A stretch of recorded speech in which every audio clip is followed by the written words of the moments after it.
Well, hello. I am incredibly happy and curious about my time right now with Todd Kashdan, who is one of my heroes, one of my scientific heroes in coaching, and very much rely on Todd's both intellectual command of the field around curiosity and also endless curiosity about where it can unfold and where it can go. Today, what we're going to explore is really to have Todd kind of be your mentor for the moment. So you're a coach and you want to help your clients be more curious because we know that opens up all kinds of possibilities. What would you share with coaches and their clients around how do you just get more comfortable with being uncomfortable? I don't think there's a way. I think anyone that says that I don't think anyone that says that there is some kind of magical bullet or even set of strategies you got to break courage down.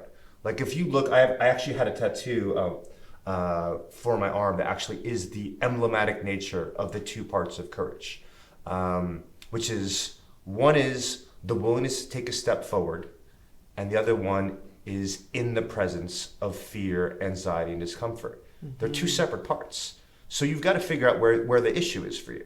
The issue could be is that fear itself, you have an allergic reaction to it. I mean, it's not a comfortable emotion, but some of us, like myself, like horror movies, haunted houses, upside down roller coasters. I used to love first dates. I like meeting new people. I like meeting people that are smarter than me, more physically attractive than me, more socially interesting than me. I look for big fishies. Like I like to be around those people. They make me uncomfortable. So they evoke anxiety.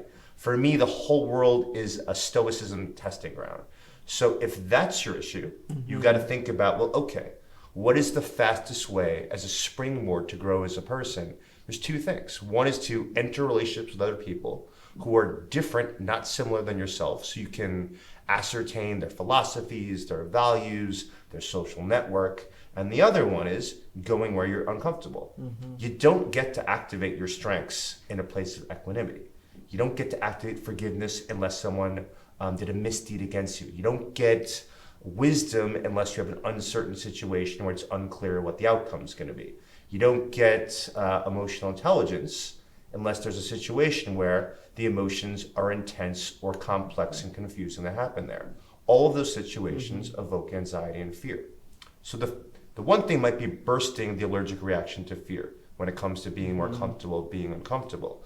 The second one, which I think is easier, I train my little, well, they're not that little anymore.